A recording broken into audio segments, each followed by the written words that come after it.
সম্মানিত উপস্থিতি, আল্লাহ তাআলা পবিত্র কুরআনুল কারীমে সূরাতুল হজ এর ৭৭ নম্বর আয়াতে রুকু এবং সেজদা আল্লাহ তাআলার ইবাদত সম্পর্কে সুন্দর করে বলে দিয়েছেন।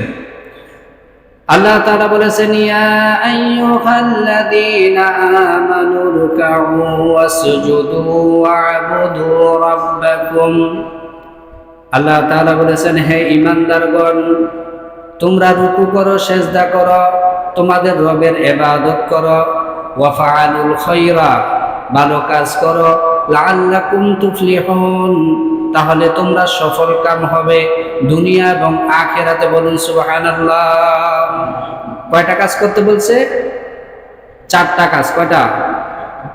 আল্লাহ তাআলা প্রথমে বলেছেন তোমরা রুকু করো, 2 নম্বরে বলেছেন সিজদা করো, 3 নম্বরে বলছে তোমাদের রবের ইবাদত করো, 4 নম্বরে বলছে ওয়াফআলুল খায়রা, ভালো কাজ করো। এই 4টা কাজ যদি কোনো মুমিন করে, যেহেতু আল্লাহ তাআলা আয়াতটা শুরুই করেছেন ইয়া আইয়ুহাল্লাযীনা আমানু, ঈমানদারদেরকে দিয়ে, অতএব ঈমানদারদের কাজ হচ্ছে আল্লাহর জন্য রুকু করা, সেজদা করা, আল্লাহর জন্য ইবাদত করা, আর ভালো কাজ সমাজবাসীদের জন্য করা। বলুন সুবহানাল্লাহ। এই কাজগুলা যারা করবে তারা দুনিয়া এবং আখিরাতে সফল কাম হবে। তাদের দুনিয়াতে যেমন কোনো চিন্তা থাকবে না, আখিরাতেও আল্লাহ তাআলা তাদের কোনো চিন্তা রাখবেন না। তাদেরকে ওয়াকানা ফাজা ফাওজান আযীমা, তাদেরকে আল্লাহ তাআলা মহান প্রতিদান দান করবেন। বলুন আলহামদুলিল্লাহ। এখন আসেন, আল্লাহ তাআলা এই আয়াতে রুকুর কথা বলেছেন। এই রুকু নিয়ে আসলে আমাদের ভিতরে অনেক মিশ্র প্রতিক্রিয়া দেখা যায়, বিভিন্ন রকমের আমল দেখা যায়। আসলে আমরা নামাজ পড়ি, কিন্তু রুকুটা আমরা অধিকাংশ মানুষে এখন পর্যন্ত রুকুটা করতে পারি না। এখন আসেন, আল্লাহ রাসূল সাল্লাল্লাহু আলাইহি ওয়াসাল্লাম হাদিস শরীফে রুকু কিভাবে করব এই প্রসঙ্গে আল্লাহ রাসূল কি বলেছেন হাদিসের মধ্যে। আল্লাহ রাসূল সাল্লাল্লাহু আলাইহি ওয়াসাল্লাম বলেছেন, ক্বালা সুন্নাতুল লাকুম, তোমাদের জন্য সুন্নত হচ্ছে আর রুকুআ, রুকু করা, ফামসিকুর রুকুআ, অতঃপর তোমরা তোমাদের যে হাত আছে ওই হাত দ্বারা তোমরা তোমাদের হাঁটুকে স্পর্শ করো। এই হাত দ্বারা হাঁটুকে স্পর্শ করা, সেটাই হচ্ছে কি রুকু। আর রুকুর মূল উদ্দেশ্য এবং অর্থ হচ্ছে ঝুঁকে পড়া। কি পড়া? ঝুঁকে পড়া। আপনি দাঁড়ানো থেকে কি করবেন? ঝুঁকে যাবেন। সেই ঝুঁকাটা কিভাবে হবে? আসুন সামনে আল্লাহ রাসূল কি বলছেন। আল্লাহ রাসূল সাল্লাল্লাহু আলাইহি ওয়াসাল্লাম বলেছেন, আন আমির হুমায়দ আস-সাঈদি, তিনি বলতেছেন, রাআইতু, আমি দেখেছি, রাসূলুল্লাহ সাল্লাল্লাহু আলাইহি ওয়াসাল্লাম, আল্লাহ রাসূল সাল্লাল্লাহু আলাইহি ওয়াসাল্লামকে ইদা রাকা, যখন তিনি রুকু করতেন, আমকানা বাইনা ইয়াদাইহি মিন রুকবাতাইহি, তিনি তিনার 2 হাত দ্বারা তিনার হাঁটুকে স্পর্শ করতেন, হাঁটুকে আঁকড়িয়ে ধরতেন, হাঁটুকে জড়িয়ে ধরেন আঙ্গুল দ্বারা। এইভাবে আল্লাহ রাসূল রুকু করেছেন। তাহলে কিভাবে ধরতেন? হাত দ্বারা রুকুকে এইভাবে আঁকড়িয়ে ধরতেন। তিনি একবারে জোরে সোরে, যেভাবে মানুষ শক্ত জিনিসকে ধরে, এইভাবে হাঁটুকে তিনি কি করতেন? আঁকড়িয়ে ধরতেন। তাহলে এই যে রুকুতে যাওয়ার সময় আমাদের যে ভুলটা আমরা কমন করি, প্রথমত যে ভুলটা করি সেটা হচ্ছে ইমাম সাহেবের আগে আমরা রুকুতে চলে যাই। কথা ঠিক না ভাই? কয়েকজন আছেন, আপনারা কি করেন? ইমাম সাহেবের আগে আপনি রুকুতে চলে যান। যে ব্যক্তি, মনে রাখবেন, ইমামের আগে যদি কোনো কাজ, সেটা সুন্নত হোক, ওয়াজিব হোক, ফরজ হোক, যেই কাজে হোক, নামাজের ভিতরে ইমামের আগে যদি কোনো ব্যক্তি কোনো আরকান করে থাকেন, তাহলে আপনার নামাজ নিঃসন্দেহে বাতিল হয়ে যাবে, আপনার নামাজ হবেই না। কে বলছে? আল্লাহ রাসূল বলছে যে আপনার দেখা গেছে ইমাম সাহেব কারাতটা শেষ করে একটু কি করছেন, জিরাইছেন, বা 1 সেকেন্ড 2 সেকেন্ড সময় নিছেন, তিনি বুঝছেন যে হুজুরের রুকুতে যাব, তিনি আগে রুকুতে চলে যান। আমি বুঝি না তিনি ওই কর্নারে দাঁড়ান বা ওই কর্নারে দাঁড়ান বা পেছনে দাঁড়ান, তিনি কি হুজুরের মধ্যে ছাইয়া থাকেন নাকি, এটা আমি বুঝলাম না। যে এই ঠাস করে কি করে রুকুর ভিতরে চলে যায়। আমি বুঝলাম না উনি কিভাবে বোঝেন যে হুজুর অঙ্কা রুকুতে যাবে, ইভিন কি সেজদার ভিতরে হুজুর ওঠানোর আগে উঠেলা। এটা কোন ধরনের নামাজ আমার আসলে বুঝে আসে না। আপনি তো ইমামের অনুসরণ করতে দাঁড়াইছেন, আগে কি ইঞ্জিন সামনে যায় না ডাব্বা যায়? কোন তো ইঞ্জিন সামনে যায় না? রেলগাড়ির ইঞ্জিনও তো আগে সামনে যায়, তারপরে পিছনের যে বগিগুলো আছে এগুলো যায়, ঠিক না? তো যদি কোনো ডাব্বা যদি বা কোনো বগি যদি বলে না আজকে থেকে আমি ইঞ্জিনের আগে যাই, গাড়ি চলবো? গাড়ি চলবে না। তো অতএব কি করতে হবে, যে আপনি ইমামের পরে যাবেন। প্রথমত যে ভুলটা আমরা করি, ইমাম সাহেব রুকুতে যাওয়ার আগেই আমরা কি করি, রুকুতে চলে যাই। এই কাজটা ভুলও করা যাবে না। 2 নম্বরে যে ভুলটা করি সেটা হচ্ছে আমরা রুকু দেওয়ার সময় মনে হয় যেন উট যেমনে, উটের অবস্থা তো দেখছেন, এইভাবে একবার ফিটটা এমনি ফুলে রাখি, মাথাটা নিচে, তারপরে আমাদের এই অংশটাও কি নিচে, মাঝখানটা এইভাবে ফুলিয়ে রাখি। এটাও করা যাবে না। 3 নম্বর যে ভুলটা করি সেটা হচ্ছে কেউ কি করে এই যে হাঁটুর উপরে এই জায়গাটা দিয়া আত্মাটা এইভাবে রাখি। মনে রাখবেন, আত্মা এইভাবে রাখবেন না কখনো। নামাজের ভিতরে আঙ্গুলকে একত্রে রাখার কোনো বিধান নাই, স্বাভাবিকভাবে রাখবেন। কিভাবে?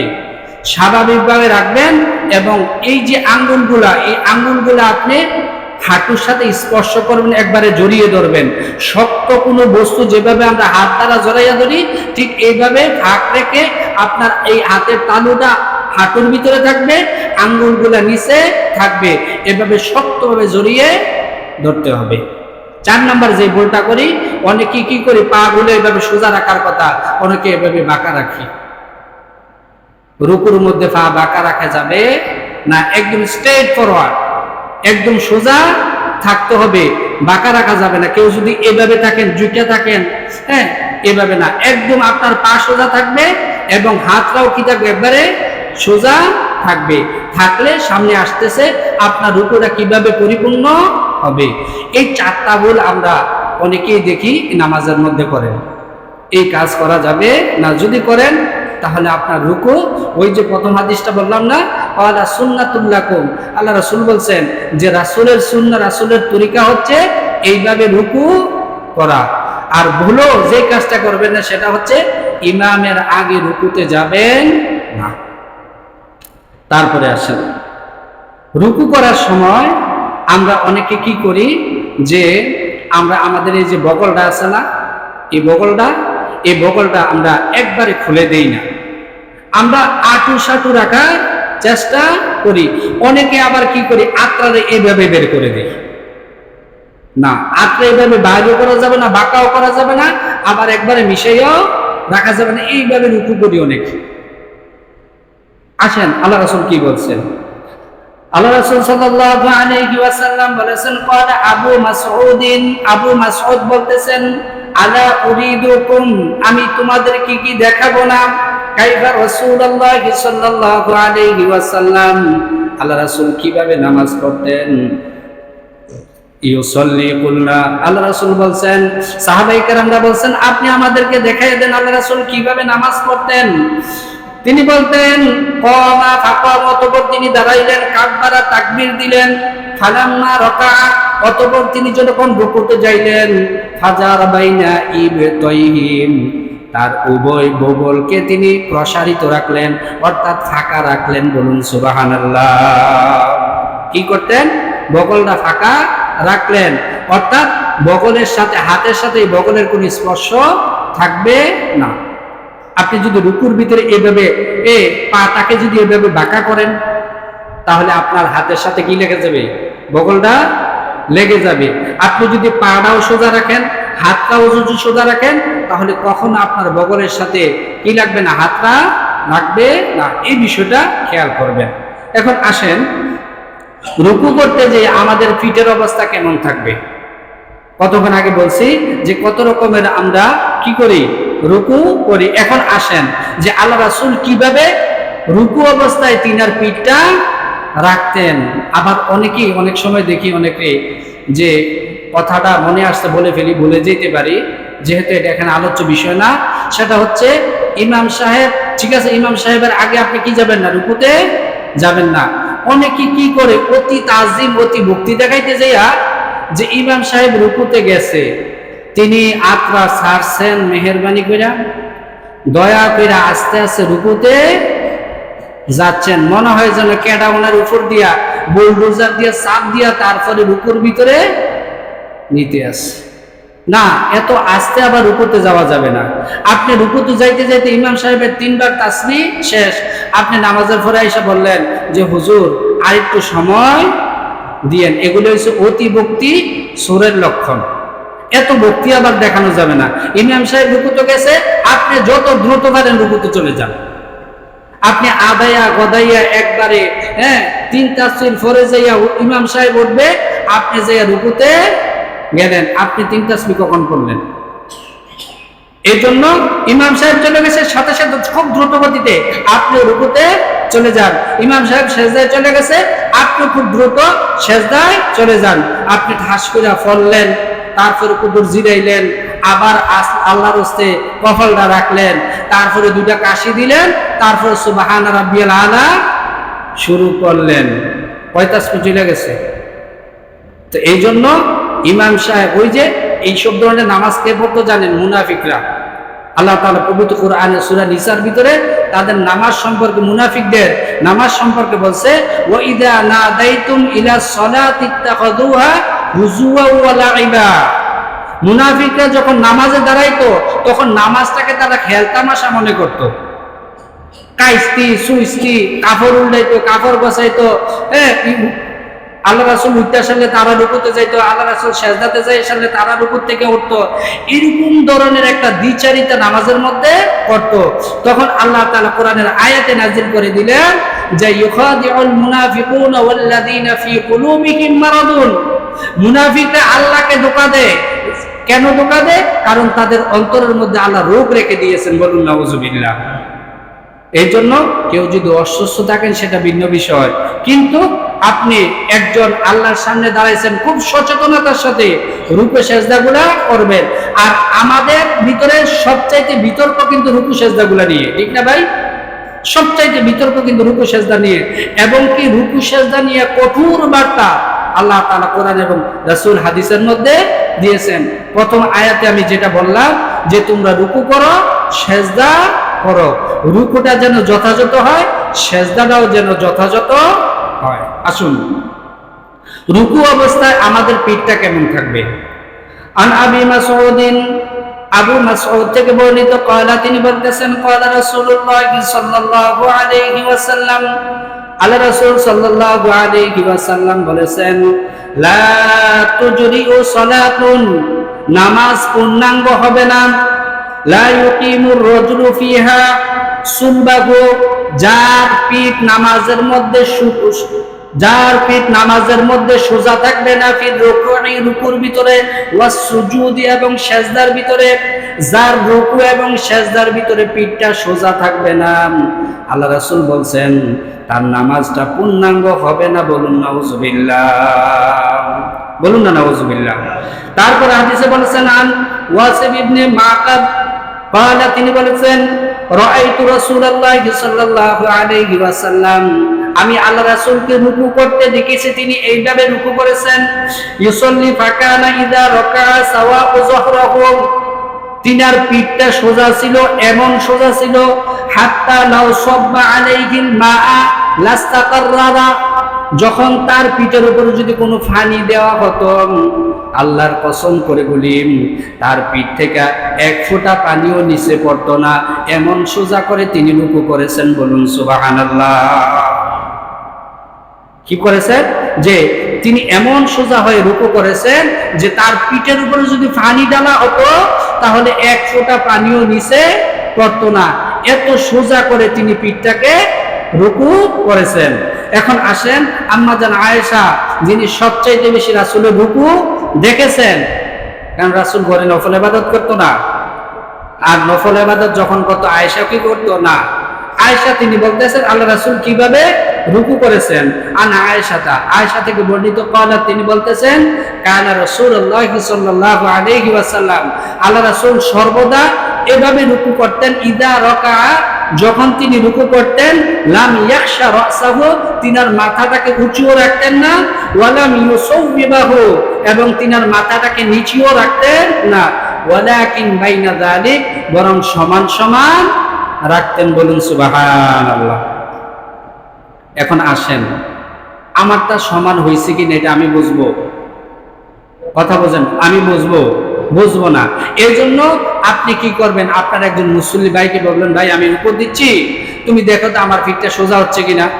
যেই জায়গাটা সোজা হইব না এই জায়গাটা তুমি নিচের দিকে কি করা, নিচের দিকে আমাকে ইশারা করবা, আমি সোজা করে নেব। অথবা যেই জায়গাটা নিচের দিকে ডাইভ বেরোছে এই জায়গাটার ভিতরে তুমি থারপা দিলা, আমি উপরে তুলবো। তখন আপনি কতক্ষণ রুকুর ভিতরে থাকবেন, থেকে আপনি মনে মনে সেট আপ করে নেবেন, আমি যদি রুকু অবস্থায় এইভাবে থাকি তাহলে আমার পিঠটা সোজা থাকবে। প্রথম কয়েকদিন একটু কষ্ট হবে, আপনি যদি প্র্যাকটিস করেন তাহলে আপনার পিঠটা কি হয়ে যাবে, সোজা হয়ে যাবে।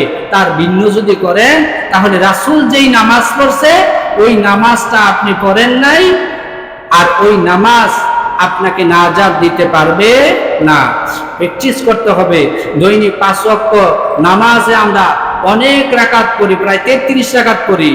আমরা প্রতিদিন 33টা রুকু করি। এই রুকুগুলা যদি সুন্দর না হয় নামাজও আমার সুন্দর হবে না। আর আল্লাহ বলছেন আমি সৌন্দর্য ছাড়া কোনো কিছু গ্রহণও করি না। বলুন না সুবহানাল্লাহ। তাহলে আমরা রুকুটা ঠিক করে নেব। তারপরে আসেন, আমরা রুকুতে গেলাম, রুকুতে যে কি পড়ব। হাদিস শরীফের মধ্যে একাধিক তাসবির কথা আসছে যে রুকুতে যে আমরা কি পড়ব। আসেন একে একে আমরা জেনে নেই। আন হুযায়ফা, হযরত হুযায়ফা রাদিয়াল্লাহু তাআলা আনহু তিনি বলতেছেন, ক্বালা সাল্লাইতু মা'a রাসূলিল্লাহি সাল্লাল্লাহু আলাইহি ওয়াসাল্লাম, আমি আল্লাহ রাসূলের সাথে নামাজ পড়েছি। ফারাকাআ, অতঃপর তিনি রুকু করেছেন। ফাকালা ফি রুকুইহি, তিনি রুকুতে যখন যেছেন তখন তিনি বলেছেন সুবহানা রাব্বিয়াল আযীম, ওই মহান আমার রব অত্যন্ত মহান এবং পবিত্র, ওই পবিত্র সত্তার বরত্ব ঘোষণা করছি। বলুন সুবহানাল্লাহ। তাহলে এই হাদিসের মধ্যে আছে কি সুবহানা রাব্বিয়াল আযীম, কি আছে সুবহানা রাব্বিয়াল আযীম। আমরা তো এটাই বলি নাকি? আসেন ভিন্ন আরো তাসবিহ আল্লাহ রাসূল বলেছেন। আনা আয়েশা রাদিয়াল্লাহু তাআলা আনহা আন্না রাসূলুল্লাহ সাল্লাল্লাহু আলাইহি ওয়াসাল্লাম, আয়েশা থেকে বর্ণিত তিনি বলতেছেন আল্লাহ রাসূল সাল্লাল্লাহু আলাইহি ওয়াসাল্লাম ক্বালা ইয়াকুনু ফি রুকুইহি, যখন তিনি রুকুর মধ্যে থাকতেন, ওয়া সুজুদিহি, এবং সিজদার মধ্যে থাকতেন, তিনি পড়তেন সুবহুন কুদ্দুসুন রব্বুনা ওয়াল মালা ওয়া রব্বুল মালাইকাতি ওয়ার রূহ। কি পড়তেন? সুবহুন কুদ্দুসুন রব্বুনা ওয়া রব্বুল মালাইকাতি ওয়ার রূহ। মহান পবিত্র সেই সত্তা, মহান পবিত্র সেই সত্তা যিনি আমাদের এবং ফেরেশতাদের এবং জিবরাইলের রব, ওই রবের পবিত্রতা ঘোষণা করছি। যেটা আমরা সচরাচর কোথায় পড়ি? রমজান মাসে 4 রাকাত পর পড়ি, ঠিক না? সুবহুন কুদ্দুসুন রব্বুনা ওয়া রব্বুল মালাইকাতি ওয়ার রূহ। আল্লাহ রাসূল কি করতেন? এটা সিজদার মধ্যে আর রুকুর মধ্যে পড়তেন। আর কি পড়তেন? আসেন আয়েশা থেকে আরেকটা বর্ণনা আছে, তিনি বলেছেন কানান নবী সাল্লাল্লাহু আলাইহি ওয়াসাল্লাম, আল্লাহ রাসূল সাল্লাল্লাহু আলাইহি ওয়াসাল্লাম ইয়াকুলু, বলতেন ফি রুকুইহি, রুকুর মধ্যে, ওয়া সুজুদিহি, সিজদার মধ্যে, সুবহানাকা আল্লাহুম্মা রাব্বানা ওয়া বিহামদিকা আনতা রাব্বিন। তিনি পড়তেন পবিত্রতা ঘোষণা করছি ওই আল্লাহর, যেই আল্লাহ আমাদের রব, ওই আল্লাহর প্রশংসা করছি যিনি আমাকে ক্ষমা করে দেন। বলুন সুবহানাল্লাহ। এখানে কি বলতেন? যে সুবহানাকা আল্লাহুম্মা রাব্বানা ওয়া বিহামদিকা আল্লাহুম্মা ফিরলি, এই তাসবিহ এখানে পড়তেন। আর কি পড়তেন? আসেন আন হুযায়ফা ইবনে ইয়ামান রাদিয়াল্লাহু তাআলা আনহু থেকে বর্ণিত, তিনি বলতেছেন আন্নাহু সামিআ, নিশ্চয়ই আমি শুনেছি রাসূলুল্লাহ, আল্লাহ রাসূল সাল্লাল্লাহু আলাইহি ওয়াসাল্লাম কে ইয়াকুলু, বলতেন ইযা রাকাআ, যখন তিনি রুকুতে যাইতেন, সুবহান রাব্বিয়াল আযীম, তিনি এই তাসবিহটা পড়তেন সালাসা মাররাতিন, কয়বার? তিনবার তিনি সুবহান রাব্বিয়াল আযীম পড়তেন। ওয়া ইযা সাজাদা, আর যখন তিনি সিজদায় যাইতেন, ক্বালা, তিনি বলতেন সুবহান রাব্বিয়াল আ'লা, সুবহান রাব্বিয়াল আ'লা। এই তাসবিহটা কয়বার পড়তেন?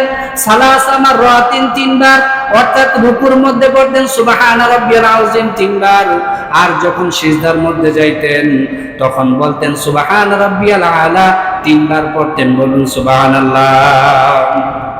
তাহলে এখানে যে একাধিক কি আসলো, তাসবিহর কথা আসলো, এই তাসবিহ থেকে আমরা যেটা বুঝলাম, আল্লাহ রাসূল বিভিন্ন, দেখেন আয়েশা থেকে কিন্তু দুইটা হাদিস বর্ণিত। আয়েশা বলছে এক জায়গায় পড়তো আল্লাহ রাসূল সুবহানাকা আল্লাহুম্মা, এক জায়গায় পড়তো রব্বানা ওয়া বিহামদিকা আল্লাহুম্মা ফিরলি।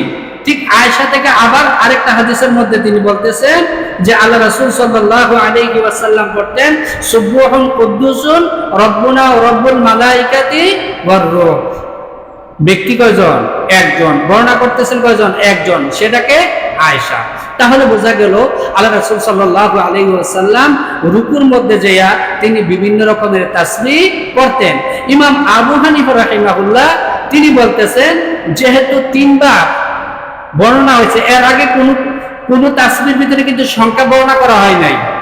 এই হাদিসের ভিতরে যেহেতু হুযায়ফা থেকে যে হাদিসটা বর্ণিত, ওইটার ভিতরে যেহেতু আল্লাহ রাসূল বলছে যে তিনি যখন রুকুতে যাইতেন তখন তিনবার সুবহান রাব্বিয়াল আযীম বলতেন, আর যখন সিজদায় যাইতেন তিনবার সুবহান রাব্বিয়াল আ'লা বলতেন, ইমাম আবু হানিফা তিনি বলেছেন এই হাদিসের উপর আমল করাটাই কি উত্তম। বলুন সুবহানাল্লাহ। আমরা এমনটাই করি। তারপরে আসেন আমরা রুকুতে গেলাম।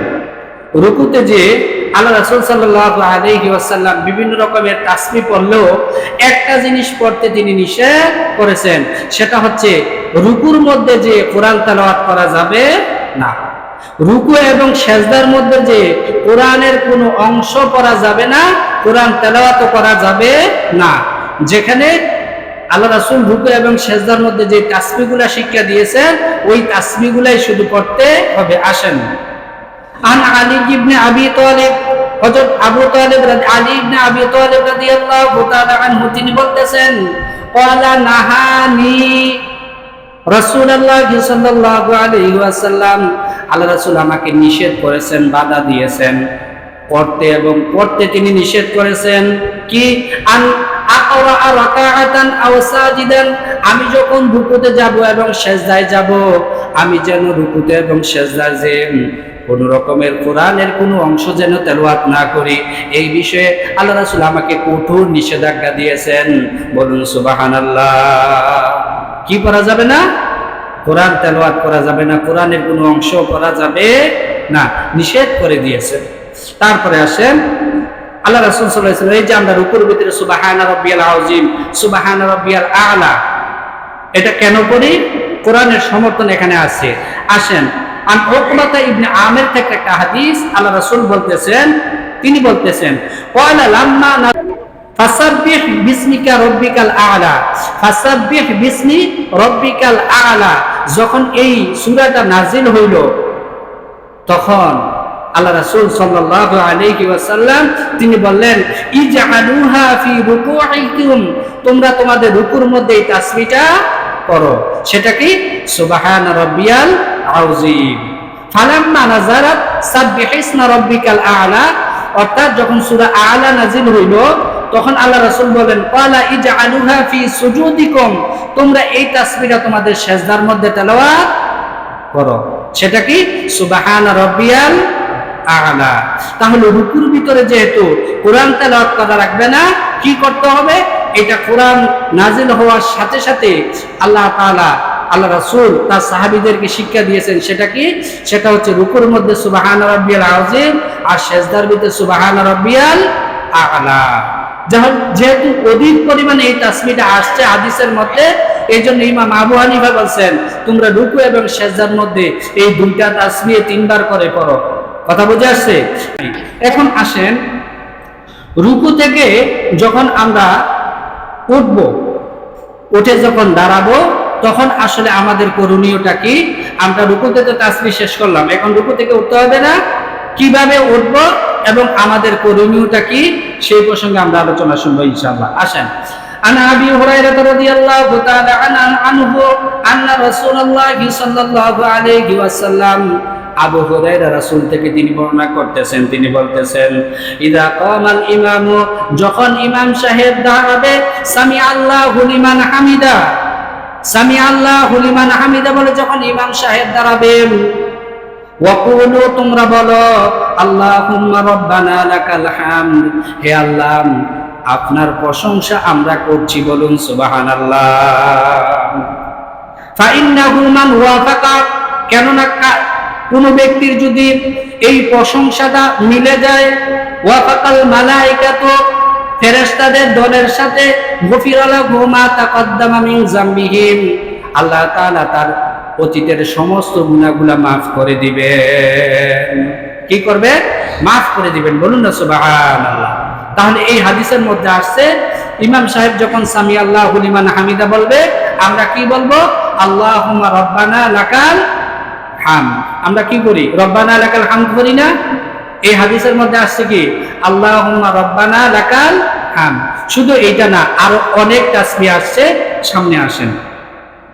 আল্লাহ রাসূল সাল্লাল্লাহু আলাইহি ওয়াসাল্লাম থেকে দীর্ঘ একটা হাদিস, হযরত রিফা ইবনে রাফি রুজুকি রাদিয়াল্লাহু তাআলা আনহু, তিনি বলতেছেন যে ক্বালা কুন্না ইয়াওমান, একদিন আমরা ছিলাম, মুসল্লি, নামাজ পড়তে, ওয়ারা আন নবী, নবী করিম সাল্লাল্লাহু আলাইহি ওয়াসাল্লামের পিছনে আমরা একদিন নবীর পিছনে নামাজ পড়তেছিলাম। ফালাম্মা, অতঃপর যখন রাফা'a রাসাহু মিনার রুকু'i, রুকু থেকে যখন তিনার মাথাকে উত্তোলন করলেন, ক্বালা সামি আল্লাহু লিমান হামিদা, আল্লাহ রাসূল কি বলতেন? সামি আল্লাহু লিমান হামিদা। তাহলে ইমাম সাহেব কি বলবে এটা কিন্তু নির্দিষ্ট, ঠিক না? ইমাম সাহেব কি বলে? সামি আল্লাহু লিমান হামিদা বলে না? জিগর না সবাই? এই যে ইমাম সাহেব কি বলবে এটা কিন্তু নির্দিষ্ট, কিন্তু মুক্তাদি কি বলবে এটা নিয়ে একাধিক বর্ণনা আসছে, সিদ্ধান্ত পরে বলবো ইনশাআল্লাহ। যখন রাসূল সামি আল্লাহু লিমান হামিদা বলে দাঁড়াইতেন, ক্বালা রাজুলুন, একজন ব্যক্তি বলল, ওয়ারাআহু, অর্থাৎ রাসূলের পিছনে আমাদের মধ্য থেকে কোন এক সাহাবী বলে উঠল কি? রব্বানা লাকাল হামদ হামদান কাসীরান তাইয়িবান মুবারাকান ফীহি, হামদান কাসীরান তাইয়িবান মুবারাকান ফীহি, এই অংশটা তিনি বাড়িয়ে বললেন। ফালাম্মা ইনসারাফা, অতঃপর আল্লাহ রাসূল যখন নামাজ শেষ করলেন, তখন সাহাবীদের দিকে তাকাইলেন। ক্বালা, তখন আল্লাহ রাসূল বলছেন, মানিল মুতাকাল্লিম, ওই ব্যক্তিটাকে, যে ব্যক্তিটা নামাজের মধ্যে অতিরিক্ত কিছু অংশ তেলাওয়াত করেছেন, ওই ব্যক্তিটাকে। ক্বালা, তিনি বললেন, আনা, আমি। ক্বালা, তখন আল্লাহ রাসূল বলছেন, রাআইতু, আমি দেখেছি, তোমরা দেখো নাই, আমি দেখেছি নামাজ অবস্থায়, আমি দেখেছি বিদআ ওয়া সালাসুনা মালাইকাতান, 30-এরও অধিক ফেরেশতারা, তিনারা প্রতিযোগিতার মধ্যে লেগে গিয়েছিলেন। ইয়াক্তাদিরুনা আইয়ুহুম ইয়াকতুবুহা আউয়ালু, তুমি যে অতিরিক্ত অংশটা পড়ছো, এই অংশটা কে আগে লিখবে, এই লেখার জন্য 30 জনেরও বেশি ফেরেশতা প্রতিযোগিতার মধ্যে লেগে গেছেন, যে তোমার এই সওয়াবটা তোমার আমলনামার মধ্যে লিখে দেওয়ার জন্য। বলুন না সুবহানাল্লাহ। তাহলে রব্বানা লাকাল হামদ হামদান কাসীরান তাইয়িবান মুবারাকান ফীহি, এই হাদিসের মধ্যে এই অংশটা আসছে, আর অন্যান্য হাদিসের মধ্যে অন্যান্য অংশ আসছে। কিন্তু ইমাম আবু হানিফা রাহিমাহুল্লাহ তিনি বলছেন যে মুক্তাদিরা শুধু কি বলবে? রব্বানা লাকাল হামদ, এতটুকু অংশ বলবে। তিনি কোন যুক্তিতে এই কথাটা বললেন? যেহেতু একজন মুক্তাদি, একজন মুসল্লির জন্য সর্বনিম্ন এক তাসবিহ পরিমাণ রুকুর মধ্যে সোজা হয়ে থাকা, সেটা কি ওয়াজিব। যেমন মনে করলেন আপনি রুকুর মধ্যে কোন তাসবিহটা পড়েন? সুবহানা রাব্বিয়াল আযীম পড়েন না? আর আমরা দাঁড়াইয়া ইমাম সাহেব সামি আল্লাহু লিমান হামিদা পড়ে আসলে কি করব? রব্বানা লাকাল হামদ। এই যে সুবহানা রাব্বিয়াল আযীম এবং রব্বানা লাকাল হামদ, এই দুটো অংশ পড়তে কিন্তু একই সময় লাগে। একজন মুসল্লিকে নামাজ থেকে, রুকু থেকে সোজা হয়ে দাঁড়াইয়া এই এক তাসবিহ পরিমাণ পর্যন্ত কোনো ব্যক্তি যদি না দাঁড়ায়, মুসল্লি যদি না দাঁড়ায়, ওয়াজিব তরক হয়ে গেছে। ওই ব্যক্তি যদি সহু সেজদা না দেয়, তাহলে তার নামাজ আবার পুনরায় আদায় করতে হবে। এখন এই জায়গার ভিতরে আমাদের অনেকের কি আছে, ধরা আছে। ইমাম সাহেবের আগে কই জায়গায়, রুকুর মধ্যে জায়গায় কয়েকজন মুসল্লিকে আসলে আমি ব্যক্তিগতভাবে অনেকদিন বুঝাইছি। আপনারা মনে করেন হুজুর আমি তো কিছু কর না, নামাজ নিয়ে না বাই কই। মানুষের সামনে কাউকে শরম দেওয়া এটা রাসূলের সুন্নাহ না। ব্যক্তিগত ডাইকে ডেকে সুন্দর করে কিন্তু বুঝাই এবং দেখাইয়াও দেই, কিন্তু ওই যে 60-70 বছর, 40 বছর, 20 বছর এইভাবে নামাজ পড়ে গেছে, এই যে একটা অভ্যাস হয়ে গেছে, তিনি ওই অভ্যাসটা আর ত্যাগ করতে পারেন না। কেন পারেন না জানেন? কারণ ওই ব্যক্তির ত্যাগ করার ইচ্ছাও নাই। একজন ব্যক্তি যদি কষ্ট করে খেয়াল করে একটা সপ্তাহ যদি ওইভাবে প্র্যাকটিস করে, আল্লাহর কসম করে বলি ওই ব্যক্তির নামাজের আগের অভ্যাসটা অবশ্যই কি হবে, এক হয়ে যাবে। ওই ব্যক্তি সহি যে পদ্ধতি, ওই পদ্ধতিতে ফিরে আসতে বাধ্য। কথা বুঝে আসছে? এখন আসেন, তাহলে এই রুকুর তাসবিহটা আমরা করলাম যে রব্বানা লাকাল হামদ, এইটা অন্তত পক্ষে ইমাম সাহেবের সাথে যখন ফরজ নামাজটা পড়ব তখন আমরা রব্বানা লাকাল হামদ পর্যন্ত পড়ব। আর যখন একাকী পড়ব তখন আপনি পড়েন আল্লাহুম্মা রব্বানা লাকাল হামদ হামদান কাসীরান তাইয়িবান মুবারাকান ফিহি। কারণ ফরজ নামাজের চেয়ে নফল নামাজের মধ্যে তাসবিহ এবং কেরাত দীর্ঘ করার জন্য রাসূলেরও আমল আছে, সাহাবীদের আমল আছে। কিন্তু আমাদের ক্ষেত্রে হিতে বিপরীত, ফরজ নামাজের ভিতরে সময় বেশি লাগে, নফল নামাজ মহানগর স্পিডে আমরা পড়ি, 2 রাকাতে 2 মিনিটে 2 রাকাত শেষ, কারো তো 1.5 মিনিটও শেষ। রুকুর থেকে তো উঠে না সোজাইয়া, সকালবেলা তো শেষদার ভিতরে যাও না লাগবে, আবার দরকার আছে হেন যাও নেন ডাইরেক্ট রুকুর থেকে, খালি এমনি একটা জুহি দে, মনে হয় যেন এবার দমটা আজরাইলে কবজ করতে লাগলে একটা জুহি দে না, এই দে না, এবারে যেন একটা এহি দিছে। আল্লাহর হস্তে বলি ভাই, অনেক স্যাক্রিফাইস করে আমরা নামাজটা পড়তে আসি, কত কাজ ছেড়ে আসি, পরিবারকে সময় দেয় না, অজু করো, গোসল করো, একটা প্রস্তুতি, পোশাক নাও, কষ্ট করে মসজিদে আসি নামাজ পড়ার জন্য, অনেক স্যাক্রিফাইস করি, কিন্তু সামান্য ঠুনকো ভুলের জন্য আমরা আমাদের নামাজের যে পরিপূর্ণ প্রতিদান, যেই নামাজ আমাকে বেহেশতের চাবি দিবে, ওই নামাজটা আসলে আমরা পড়তে পারি না, পড়ার চেষ্টাও করি না, শুনলেও আমল করি না। আল্লাহ তাআলা আমাদেরকে রাসূল যেভাবে নামাজ পড়েছেন, যেভাবে আমি বর্ণনা করতেছি, ওইগুলা আলহামদুলিল্লাহ রিকোয়েস্ট করে একটু শোনেন, আল্লাহর রাস্তায় একটু পড়ার চেষ্টা করেন। আল্লাহু আকবার বলে এই চিন্তা যেন মাথার ভিতরে না আসে।